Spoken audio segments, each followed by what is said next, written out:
So Hubert Preissl studied physics and performed his diploma thesis and PhD at the MPI for Biological Cybernetics in Tübingen with Valentino Bratenberg. Afterwards, he worked mainly with EEG and MEG in different fields ranging from language processing to epilepsy. In 2000, he established the first dedicated Fetal MEG Center at the University of Arkansas for Medical Sciences through an NIH fund. In 2007, he started the Fetal MEG Center in Tübingen.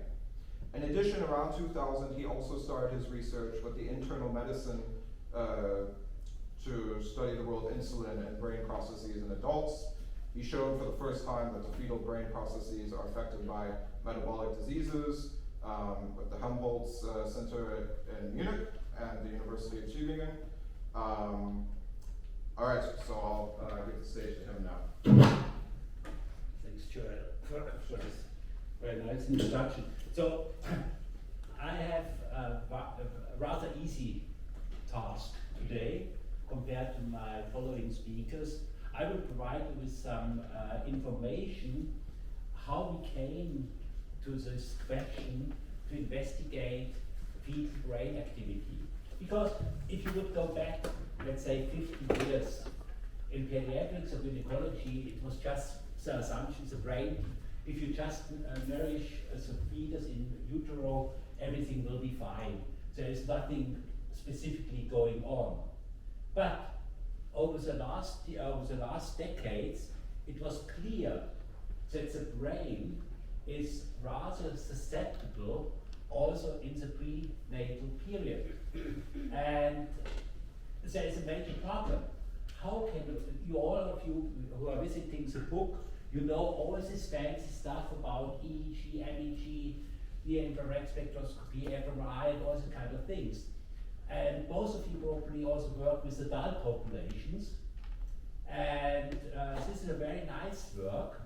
And you have a very specific advantage compared to developmental work, because most of you work with people you can talk to, they respond, and you can also say to them, okay, please perform this task. That's something you cannot really do with fetuses, and it's also limited with children. You have to think about, okay, how can you do it? And the fetus is, in addition, very difficult to assess because it is in utero, and it is very important to recognize that preterm at the same age as in utero is not the same because there are different environmental influences. So how was in some ways the starting point of this?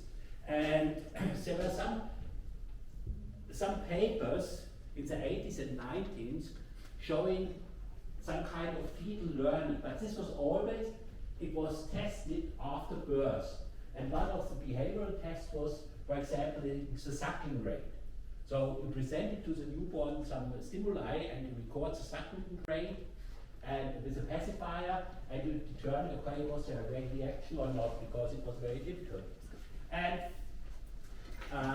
there was this one paper by Kasper and Fiber in 1980 that newborns react to the maternal voice.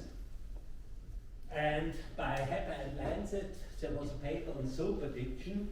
This was there was a serial France named France, and there were a group of mothers who have viewed this, and they have heard the opening music, and one group did not watch this movie, and so after birth, the newborns were played this kind of music, and newborns with mothers who listened to it, they reacted more strongly with the pacifier, and there's also newborns respect specifically to coming, which was the mother's age over 12 weeks before delivery. So this is also a very interesting topic, that how is our gustatory and taste perception shaped during fetal life. But one has to say, okay, these are really, if you talk about reproducibility and replicability, these were just highlights which were published, and you see some of them in very, very high reputed journals, but the replication and reproducibility was not so high. Okay, but if you talk about field development, we can go back over 100 years and look up the most interesting anatomical work, which was provided by Roman Higal. And this is a aborted fetus around 30 weeks of gestation. And what you see here is that the structure, the neurons are already established at this age. So this was well known. But as you know, the structure itself, the availability of neurons, doesn't really say a lot about the function. And so there was also this work by Kostovic, who was one of the most famous anatomists.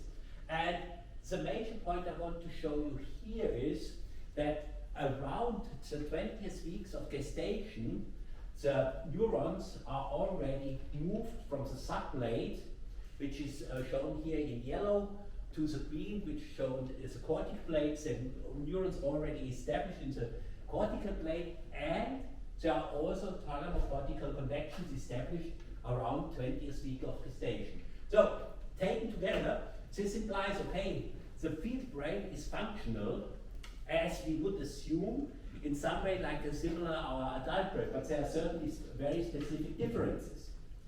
And this led us to the idea to think about, can we measure fetal brain activity non-invasively? And the first thing, and this goes back to the 90s, where there was one report by a group from Berlin showing that magnetoencephalography is a recording of fetal brain signals is possible with magnetoencephalographic devices. This was just a single report. Then there were some groups working with standard MEG systems, not the whole head systems which we currently know are established, but with flat systems which are positioned over the pregnant mother. And we were the first who decided, okay, let's develop a specific fetal recording device for assessing fetal brain activity. And here you see the installation here in Tübingen, which is similar to the installation in Little Rock, Arkansas. And you see here the fMEG device, and this is a cryostat which is filled with liquid helium. And here you see the recording shell, which includes 156 superconducting quantum interference devices. And here you see a scheme of the recording. So the mother is positioned over this recording array. Here you see the sensors, and here you see the scheme of the fetus put into this sensor array. And we selected this large array, which is covering the maternal abdomen up to the upper chest, because I will come to this point in just a minute, to get a better recording of interfering signals. And what we can do is, when we position a pregnant mother on this device, we can stimulate, for example, by tones, which is generated outside of the shielded room where the fMEG is installed, and we can use an air-filled tube to deliver the sound to the fetus. In several studies, sorry, we cover the maternal auditory system by a headphone and play music to her, so she doesn't receive the sound. In addition, we can attach a cradle to the device and also measure fetal magnetic newborn magnetic fields over one hemisphere. So this is our working device, and the question is certainly, okay, what is really the methodological challenge we have? And this is a picture I generated, I think, roughly 20 years ago, and we did not make too much progress in this area, but this is our general approach. Here you see an overlay of all 156 channels, and you see this large spike. And if you average this large spike and you look at the topography, it's clear that this is the maternal heart signal, which is in the signal and which is generated above in the upper row. If you attenuate the maternal heart signals, and we have established a specific way to attenuate the maternal heart signals, you get a leftover, and here you see again a spike-like pattern. If you average it, you clearly see by the topography, okay, that's the fetal heart signal. And then you get a leftover, and this leftover we call fetal brain signals. Now, as a neuroscientist, you ask yourself, okay, he can tell us a lot of things, but how? What is really the way to convince, or at least make me less skeptical that this is really a brain signal? And one of the things what we did was to record event-related fields. Like, for example, here you see an event-related field elicited by a tone, and what you clearly see is that here is a mark where the fetal head is, and these are the sensors around this fetal head sensor, and what you see is an event-related field with a specific latency. Just to tell you at the beginning, the latency is something we normally extract from the data, because the strength of the signal is dependent on the position of the fetus very strongly. So we cannot simply compare the strength of the response between conditions or something like this. So this is our general approach, and what kind of studies did we also do to generate more confidence in our recordings? This was a study which was performed still in Little Rock by a PhD student of mine, where we combined a 3D ultrasound and where we performed a 3D ultrasound measurement with the same location course we use in Fetal MEG, and we overlay the ultrasound position, the ultrasound position of the fetal head with the Fetal MEG data, and we did calculate the inverse solution, and the major finding was that the response we record on the device corresponds to a signal in the fetal brain. So this is also an additional evidence. But I do not want to miss to point out that the signal-to-noise ratio of our signals is rather limited.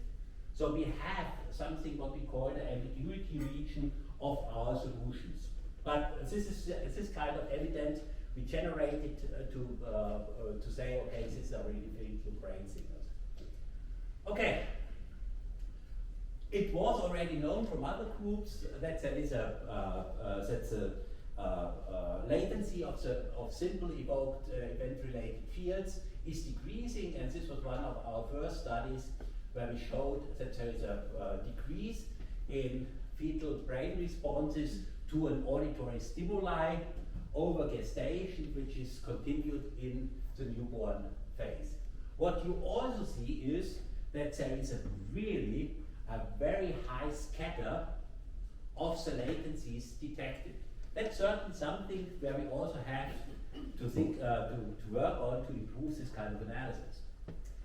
Here is a study by Jana Münzinger, where we investigated the possibility that fetuses and newborns habituate to stimuli. And this was a classical habituation paradigm where we had a sequence of 5 tones, the 5 same tones, a distractor, and the same 2 tones after the distractor. And what you clearly see in the neonates, there is an increased response to the distractor and a decrease from the second one to the 5th one for the newborn, and also something like a trend for the decrease in the fetuses, and also a trend for an increase in the distractor, and again a decrease for the following auditory stimuli. One seminal work which was performed by Rosica Draganova was the investigation of possible mismatch negativity in fetuses and newborns. And you see this was done roughly 17 years ago, where we showed that in fetuses and newborns, we can record with the fetal MEG system mismatch responses.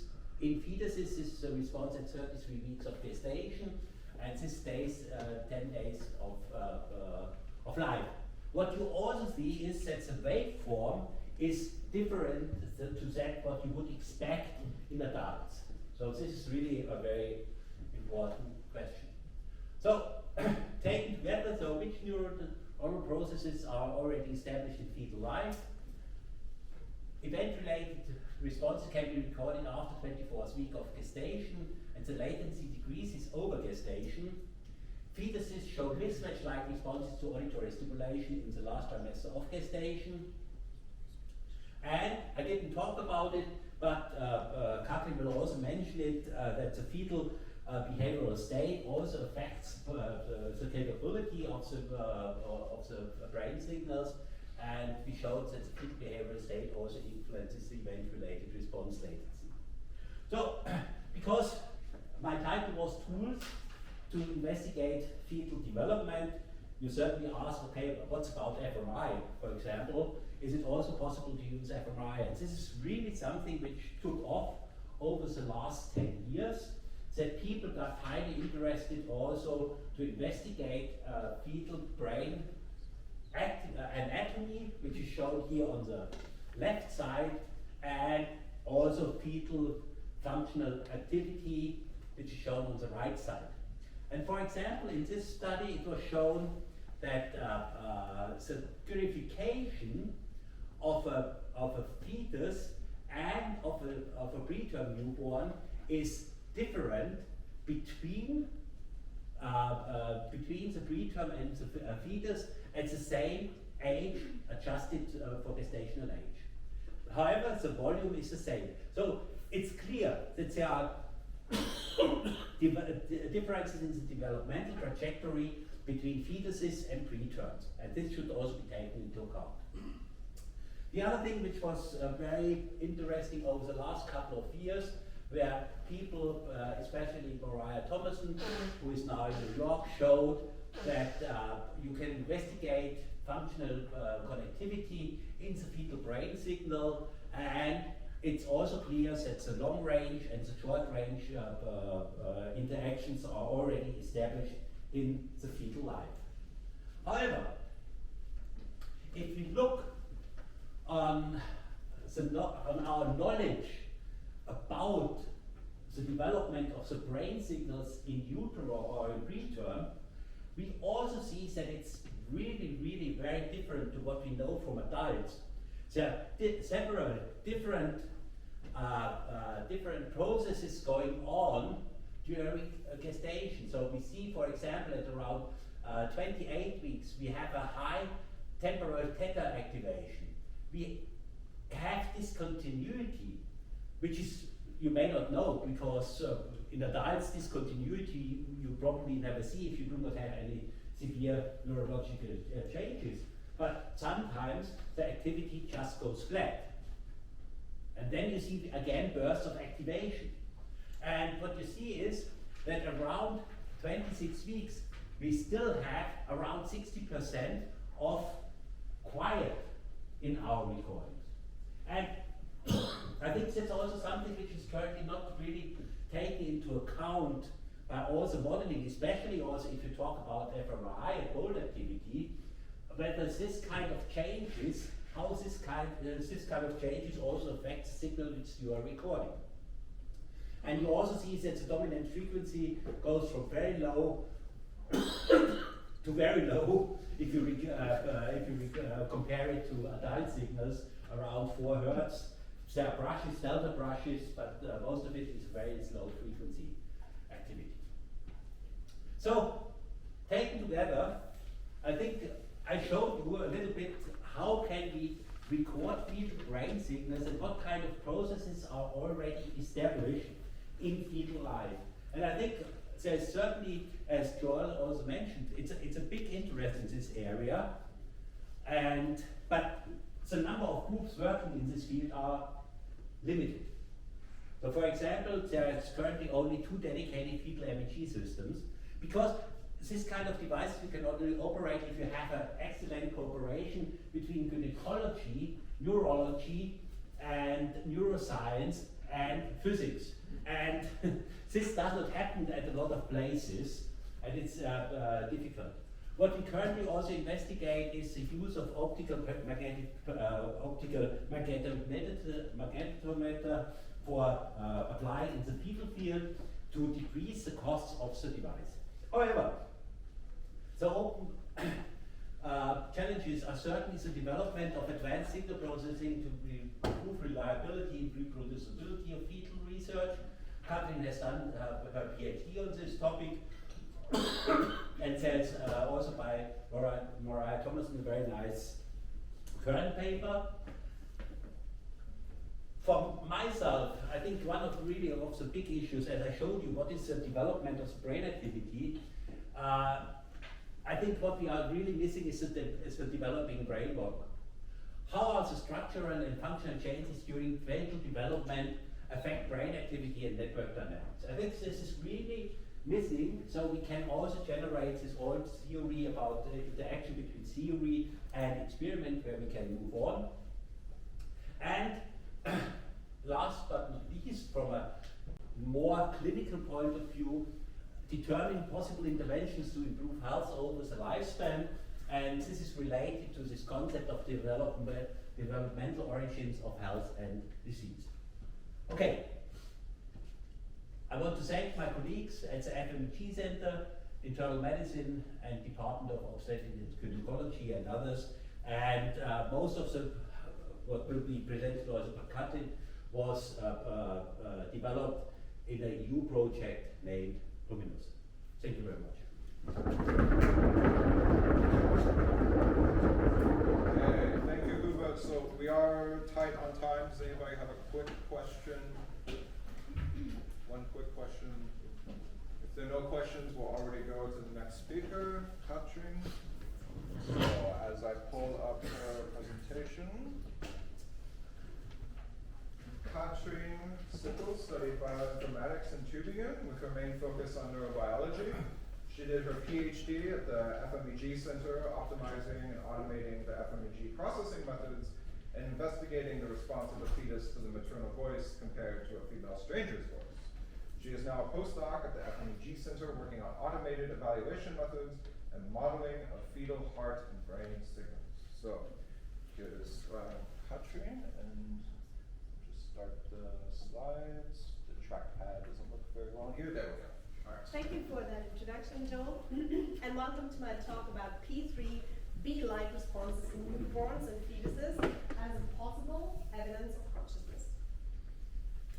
The P300 is a well-known event-related potential which occurs in adults around 250 to 600 milliseconds after a visual or auditory stimulus onset. It consists of 2 different subcomponents, an earlier P3A and a later P3B component. The P3A is a linear component or a linear response and is often observed in unconscious attentional processes, while the P3B is highly correlated to conscious processing and elicits a nonlinear response. But here we're talking about adults, so the question is, how do this work in infants?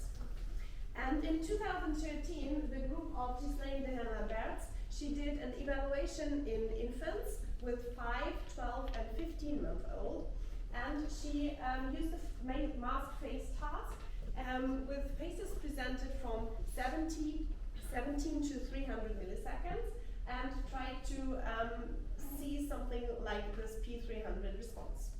So what could be clearly seen here is that as well in the older infants as also in the younger group, there was a clear response, linear response, starting at 300 milliseconds, which was also in haze and duration dependent on the stimulus duration.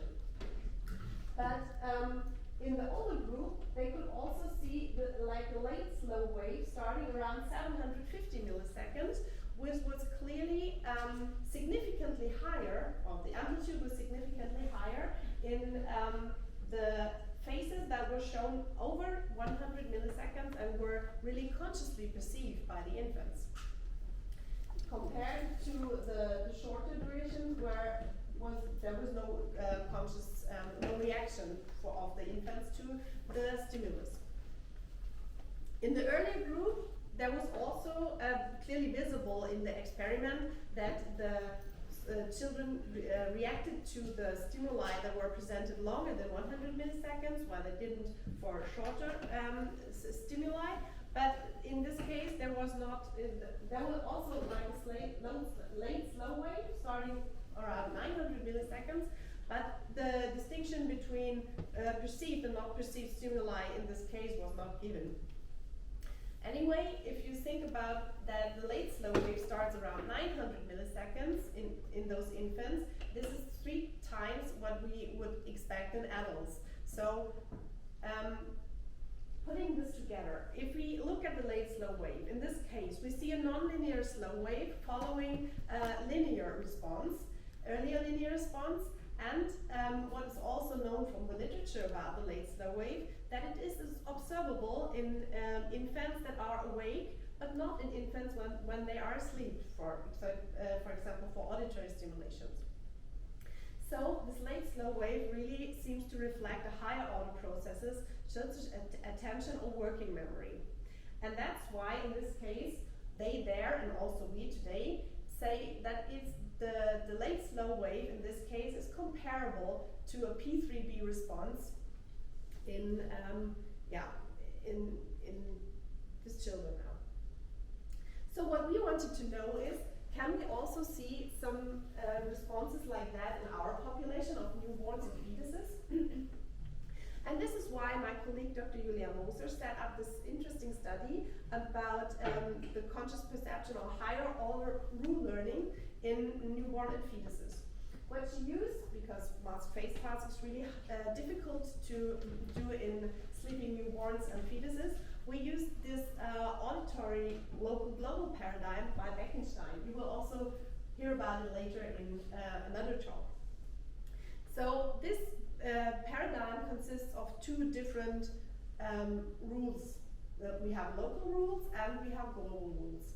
The local rules have local deviance, and the global rules can have global deviance. So while a local deviant is often perceived unconscious, the global deviant needs more memory, more attention, and therefore also at least a little bit of conscious capacity to be detected. Here you see the paradigm. So the global rules consist of 2 consecutive, the global trials consist of 4 consecutive tones. Either SSSS would be do, do, do, do, or the SSSD, do, do, do, do. Because the standard tone is a 500 Hertz and the deviant tone is a 750 Hertz tone. So we had 2 different conditions. For one, we took the SSSS as a global standard and the SSSD as a global deviant, and for the second condition we did it the other way around. We stimulated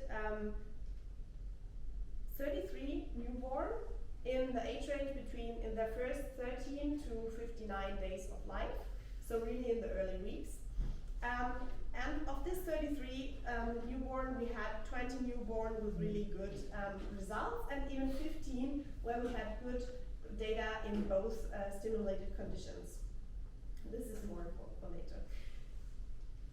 Giving the literature for the mismatch response, we look for 2 different time windows. An earlier, between 200 and 400 milliseconds, and a later for 800 to 1000 milliseconds. What we could observe in this case was that in the earlier time window there was a clear mismatch response to the local rule, so just in between tones. But what we could not see in this early window was a reaction to the global deviant. The second window did not show a local deviant, but also not a reaction to the global deviant. So we thought about maybe we chose the wrong windows, and so what we did then, we compared the global standards time series in gray here with the global deviant time series in purple. So we did a permutation analysis and found out that there are 2 time windows where the global deviant signal differs significantly from the global standard signal. And this is the 80 to 115 milliseconds and 720 to 745 milliseconds. Since the interindividual response, especially in the late time window, had a high variance, we thought that maybe the state of the behavioral state of the newborn might influence this response. So if the baby was asleep or awake in this case.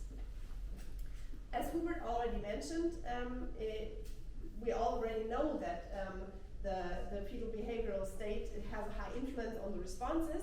And what we also know from previous literature is that in the heart rate variability of the children, there is one factor, the SDNN, the standard deviation between normal to normal intervals, that has really high correlation to the state of the fetus. So in children with high SDNN are more awake, or children that are more awake have a higher SDNN compared to children that are really in quiet sleep, that have low SDNN. So what we did is a median split between high SDNN and low SDNN newborn. And what we could see then is that only in the group with high HRV, so high SDNN, in the second time window, there was a really significant difference between the global standard and global deviant, while in the fetuses that were, or in the newborn that were more asleep, deeper sleep, there had no difference in those responses. So that means it seems to be driven by the behavioral state, this response. Then we measured some fetuses we measured 56 pregnant women with their babies, and they came in between 1 and 4 times during pregnancy. So in total we had 81 data sets, which good quality, what we could use for evaluation. But as Hubert already mentioned, we have the problem that in the fetus population, the signal strength of the brain signal is dependent first on the week of gestational age and also on the position of the baby. So if the head is more far away from the sensors or closer. And also if the heart is in between the brain signal or at a completely other spot. So what we did in this case, we subtracted the response of the fourth and the response from the third to the response of the fourth tone, and this is why we have in this case just a time window till 650 milliseconds. But what we also saw, that also in the fetuses we saw a mismatch response in the time window between 350 and 650 milliseconds when we compare the global deviant to the global standard. And also in this case, and here I can show you the publication from Brandley from 2015, which showed that during different groups of gestational age, the SCNN and the fetal behavioral state is really highly correlated. So you see the active sleep and even awake, what we also only see in the later pregnancy, has really significantly higher SDNN than the fetuses that are in quiet and deep sleep.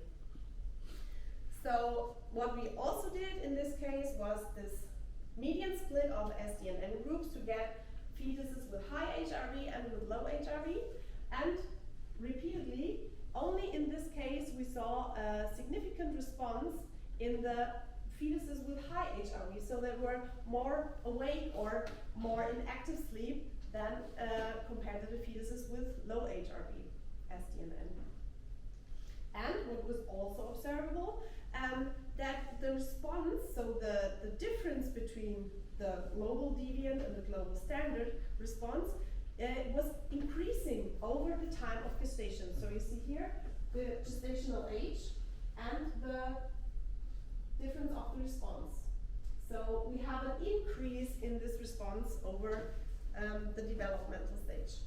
So what we can conclude is that both fetuses and newborns show signs for learning of second-order regularities.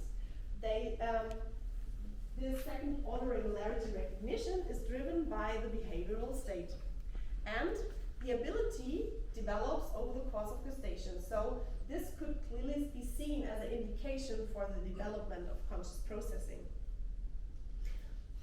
We also have to be honest that, coming back to the P300, it has some limitations. Yes, there are some publications that show low specificity or low sensitivity of this P3B response. And so we cannot use this as a standalone measure, of course. And what is also unclear, in which time window to search for this response, because we just have this publication, and the time window was not really what we would have expected, seeing the late slow wave in the infants from the Gehirn publication. So, looking forward to future studies, we have to see, okay, maybe we have to use a paradigm where we can have longer intervals for searching for those responses even in later time windows. And we definitely have to take into account the additional factors like the fetal behavioral state. And to give a little bit more insight into the brain signal, it also definitely will make sense, and what we're currently also already working on, to investigate the entropy measure or some kind of perturbation analyses for the fetal brain signal to get more insight into what we see here and how we can define this emerge of consciousness during this fetal period, the neonatal period. So thank you for your attention, and I want to also thank my colleagues of the fMEG Center and all people that supported the study, and of course especially my colleague Julia Moser, who really put a lot of effort in investigating and evaluating the study. Thank you, Katrin. Do you have any questions? Questions? Okay, yes. I have a question regarding the heart rate variability. If you can elaborate a bit more how this is assessed and how you then distinguish between those different behavioral states. So what we can assess, maybe you saw in the talk of Hubert, that the fetal heart signal is also one signal we clearly obtain in the fMEG. So what we do is we search for the peaks in the heart signal, and therefore calculate the heart rate, the heart rate, and also the differences, the RR differences between heartbeats. Then we can calculate the SDNN, which is the standard deviation of the normal to normal intervals. We can calculate RMSSD and other also frequency parameters, because we have really high resolution of in the MEG. And so in this Preissl publication that I mentioned from 2015, they investigated different heart rate variability parameters like SDN and RMSSD and fetal behavioral states. So the behavioral states are based on some heart rate pattern criteria from NIHUS, where it's, for example, shown that during sleep they come from children who are transported to the fetus, that during deep sleep or quiet sleep, for example, the heart rate is quite stable and does not elicit more than 5 beats per minute. While in more active states, there are more acceleration in the heart rate, so you have more variance in it. And so we use the heart rate to define the states, behavioral states, and then we look for the heart rate variability parameters during those states. So, and this, especially in the SDNN parameter, it was a really clear difference between those states. It was not so clear in other heart rate variability parameters, so that's why for now evaluation, because the assessment of the state is really difficult and was done by hand in a lot of publications, to get a clue how, in which state the baby is more or less, we use the SDNN to at least distinguish between high arousal and low arousal in the children. Okay, so I think we need to unfortunately move on to the next speaker now. So, go ahead.